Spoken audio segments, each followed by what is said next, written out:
Happy New Year, everybody. It's been a month. We've been over that Christmas period. It's been fun, hasn't it? Hope you all had a nice one.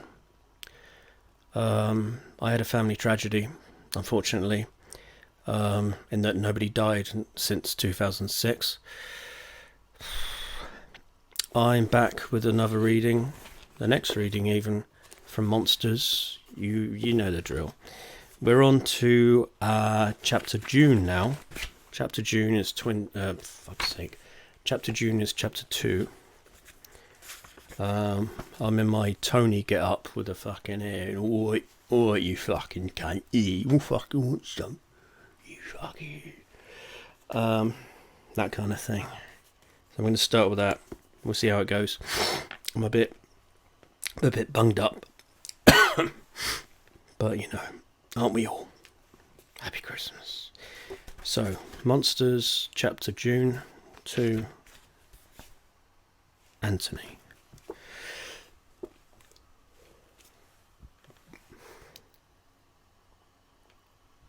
But what about the places your girlfriend can't reach? Not too long ago she looked online and ordered something as a surprise, says Connie, her accent testament to a youth of shite American sitcoms. I'm not doing the accent. Well, it was a surprise, that's for sure. I laughed when Marie first opened the package because I thought they'd sent the wrong size, and I felt so naive when she told me this silicone cock I needed both hands to hold steady would bring us closer together. She shakes her head. It's one of those things that makes you think there's a child somewhere missing their prosthetic arm, and she winks. An older child. That is so fucking hot. I deadpan. The clock on the wall facing me shows we've spent the better part of an hour talking about sex. I'm not sure who broached the subject, but seeing how it's kept the near undivided attention of the only other customer sat inside the cafe, I'm considering asking the perverted bastard if he remembers. I sit forward so I can lower my voice. Let me apologise in advance in case this crosses the line, Connie. Just remember you're the one who put the image up. Here, and I tap my forehead. Who wears the cock in your relationship? There's a glint in her eye as she reaches across to tap the same spot on my forehead. Who's wearing it up here? Before I can reply, the waitress comes over, having spied our near-empty glasses, and asks if we'd like the same again. Connie smiles up at her to nod yes, holding the girl's gaze, I think, a little too long. With a fourth store foul on the way for each of us, and no indication whatsoever that these will be our last, it's looking increasingly less likely I'll be in any fit state later on to kick a shopping basket filled with cheap red wine down a queue toward the checkout at Netto. Coming to Tranebier for supplies often gets sidetracked by running into people, then catching up over a few beers, but a filled hand with hair like rolling tobacco and the faint stink of waterlogged tent is a rare sight indeed in the window of Café Sophia Mali. Sophia Mali, yeah. My mobile rings. I'm surprised it took him this long. Forgive the accent. Tony, it's me. I know it's you, but P-A-U-L is displayed whenever P-A-U-L calls. They say it's the future. Doesn't necessarily mean it's me though, does it? You said it's me, and I recognise your voice. What? What is it? What do you mean, what is it? You know what it is. Where the hell are you? I've got a bit held up. Fucking accents all over the place. Well, we guessed that. Is he from Liverpool or fucking Manchester? I can't make it my own. No, Newcastle. Shit. Well, we guessed that. I'd have been there and back by now. Then why wouldn't you? Because you told us that you were going, Tony. Fucking hell, I can't do these. Because you told us that you were going, Tony. Just in and out with the wine, you said. No sitting around on the grass next to Nettle trying to sex French girls, you said.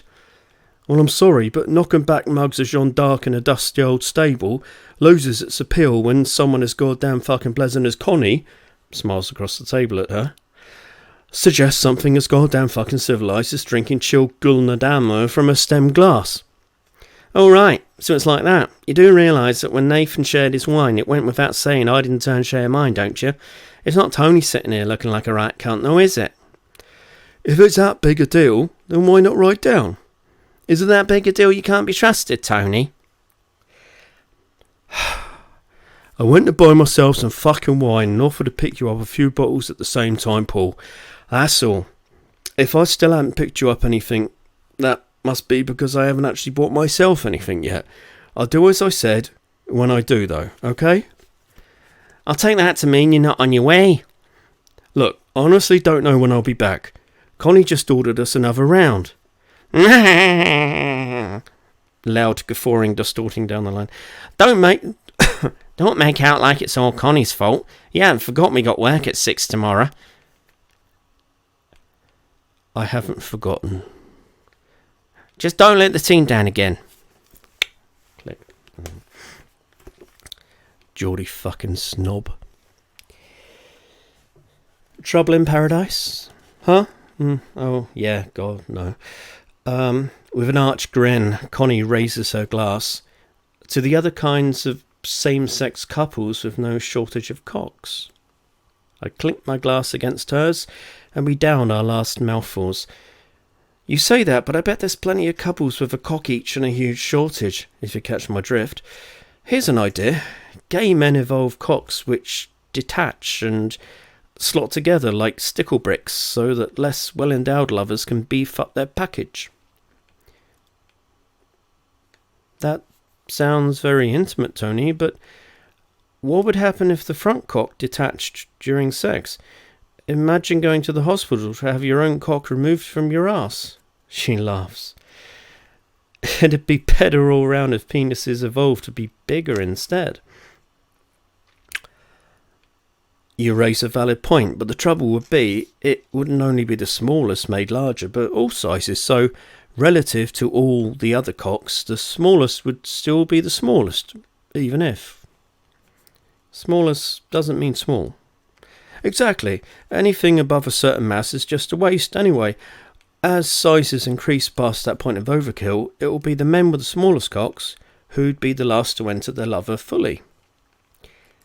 You're forgetting one thing, Tony. Vaginas will get bigger too. Connie smirks.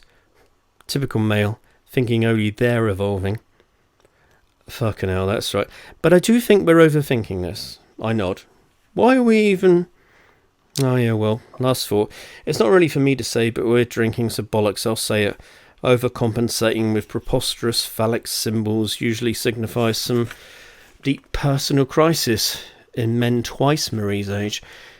In case you've really got your heart set on it, I won't say that something the size of your girlfriend's silicon cock, stiff with blood, is beyond the realms of possibility, but you shouldn't get your hopes up.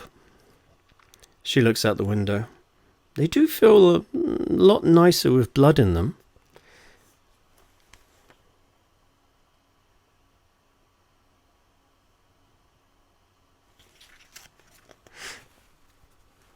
Uncomfortable pause. With a grin, I take a fag from the pack we're sharing, but I'm fumbling and flustered. Shaking her head at me, Connie takes the box of matches, strikes one, and holds the flame up to my Marlboro. If Nathan were here, he'd be putting on a wizened sneer and rubbing the skin off his hands with glee by now. So thank Christ he isn't. Funny how you... Fuck's sake. Funny how you never hear about gay men using rubber vaginas on each other. Connie screws up her face. Maybe you just don't get invited to those sorts of parties. The waitress appears from out of nowhere as if propelled through a trapdoor, dropping a fresh pair of beer mats on the table for which she receives our giddy thanks, and all the more so having set down stemmed glasses of chilled Gulna Dame. I whisper, "We are so fucking polite, Connie." Then she snatches the 100 from out of my hand and proffers it to the girl while holding her gaze like before, which doesn't feel at all too long now. I'm exploiting the distraction to look at Connie, and I mean really look at her. Now, I wasn't expecting a fountain of great poetry to result from 15 seconds of casual voyeurism, but had dared to hope for something a little less coarse than, I'm absolutely fucking dying to fuck the ass of this fucking angel, smeared across the blue lit toilet cubicle of my psyche with a thick handful of dark shit. I mean, tell me something we don't already know. Watching her smoke reminds me of when we met a few summers back, how we'd hang out with hangovers on Ballon Beach, how we were younger, thinner, and deeper in love with other women. Not so much now, though. A frown flashes across her face. You've stopped talking, and she sits forward, stubbing out her fag. Did you wind down? No. Just remembering that Englishmen aren't supposed to be comfortable talking openly about the gentle art of lovemaking. But the Marlborough swiftly turns laughing at my own juke into coughing my lungs up, which is probably just as well. Tony? Connie puts her hand on my arm, looking concerned rather than embarrassed, which is always a good sign in a girl. Just out of practice with these lung bleeders, I sputter. Harsher than I remember. So, she says softly, once I've settled down, what if I only want to talk about things that make Englishmen uncomfortable? Tell me one thing first, I say, my tone low and serious. I haven't made the silicon cock yet that can solve all of life's problems, so how are things with your girlfriend outside the bedroom? She squints first, then nods. Good. But doesn't seem wholly convinced herself, so lights another fag, then has another stab at it. Good. And at least she remembers to fake a smile this time. I hope you're a better liar when it really matters. She looks at me for a moment or two before moving her glass to one side, so she can let her forehead fall into the table. After taking a deep breath and letting it out, she says, Fine, and sits back in her chair. There are these times I'm lying awake at night before falling asleep when I turn my head. Marie's usually out cold the second her head hits the pillow. When I turn to look at her and I don't know. Watching Connie smoke no longer reminds me of anything good. She looks like someone resigned to being watched but unable to shake the weight of all those eyes. I don't get claustrophobia, never have, she says, but I don't know what else to call how I feel sometimes in my own bed. My chest surges with the predatory anticipation of a scavenging raptor. I can't just have a friend, can I? I ask, have you told her how you feel? But feel obliged to make a face and poke out my tongue. I worked up the courage to the other day, she nods, taking a sharp drag on her fag. Marie was sitting there painting her models, but I couldn't seem to speak, and the more I thought about what I wanted to say, which was only asking her if we could talk, the more I was just getting angry and angry with her. In the end, I couldn't even be in the same room and had to go curl up on the ball in the bed. Not that I'm focusing on entirely the wrong part of the story, I lie, lighting a fag of my own, but what sorts of models is Marie painting? Yeah. Connie sighs and shakes her head. Across what was once our dining table... wrong accent. Damn it, I was doing so well. Across what was once our dining table, my girlfriend has built a battlefield for these animals with swords and bows and... well, you get the idea. I stifle my amusement, playing it respectful. They're up on their back legs, she adds. I allow myself a smile. What they'd need to be to operate a bow and arrow. She's shaking her head again. There's so much detail in their little uniforms. Oh, what about making her a shared hobby? Oh, Tony, no. Of course, I couldn't give less of a shit. There's only one figure in Marie's collection that interests me, and that's the one crying out for more than just a lick of paint. Do you spend much time apart? Connie purses her lips. Plenty, she spits, stubbing her fag out on the ashtray with a violent flourish. I think maybe it's... I think maybe it isn't enough. Oh, I fucked that up, didn't I? Let's do that again. Connie purses her lips. Plenty, she spits, stubbing a fag out on the ashtray with a violent flourish. I think maybe it isn't enough. Gee, you think? And finally she smiles. There it is. Hey, arsehole. I was smiling plenty when we were talking about the limitations of my girlfriend's... Now she's got me. Of my girlfriend's fingers. You were the one that had to go and ask about the limitations of her silicone cock. You're right. I'm sorry, Connie. Oh, come on, she snorts. Don't back down like that. Girls hate that. Oh, piss off, you dirty queer.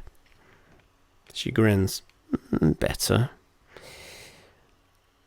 I don't want you to think I've only just noticed, I say, having a mouthful of beer, but you've done nothing with your hair, have you not? No, nothing, fuck's sake. But you've done something with your hair, have you not? Actually, this is more my natural colour. And she covers her eyes with a hand and then looks down in shame. It was so awful before. Nah, just a little more red. I quite liked it. But you quite like this more? Her eyes rolling back in her head and her head rolling back on her shoulders, like she might just be able to catch a glimpse of her hair as I see it. I nod, grinning at this adorable clown.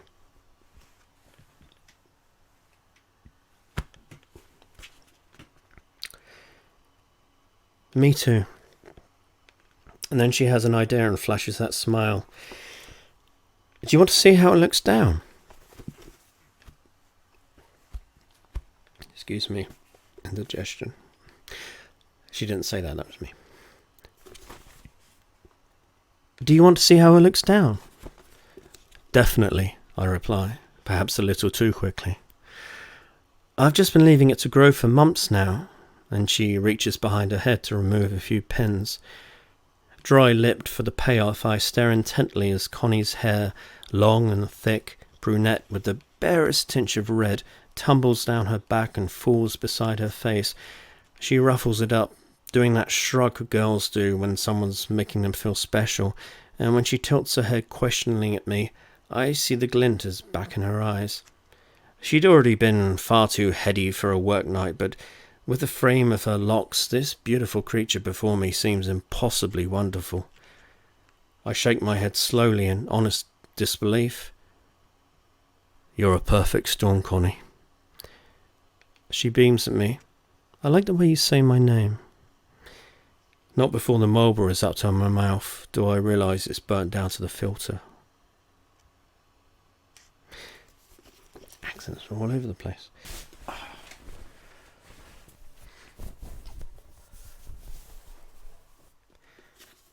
David.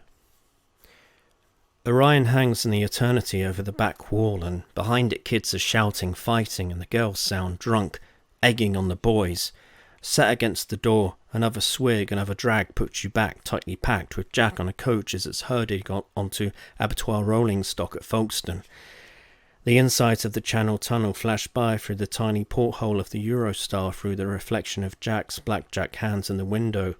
What France you saw seemed strangely barren, and after stretching your legs at an unholy Belgian petrol station you passed out, only waking confused to the suffering bedlam of the coach emptying into Amsterdam. Brushing past the anxiety attack of beggars and addicts in the bus station, you had a sweaty dehydrated piss in the ultraviolet toilet layer while Jack got the boarding cards for the next stretch. Repeat at midnight with a second change in Hamburg, and at the end of that bleak look at Germany, you nearly hugged the old Danish border guard who woke you for your passport. A ferry breakfast of sausages and cigarettes got you over the worst and set you up through crossing through the dazzling greens and blue of Lolland and Falster. This is it, you nudged Jack. We're here. And he nodded, smiling. His eyes closed for a second.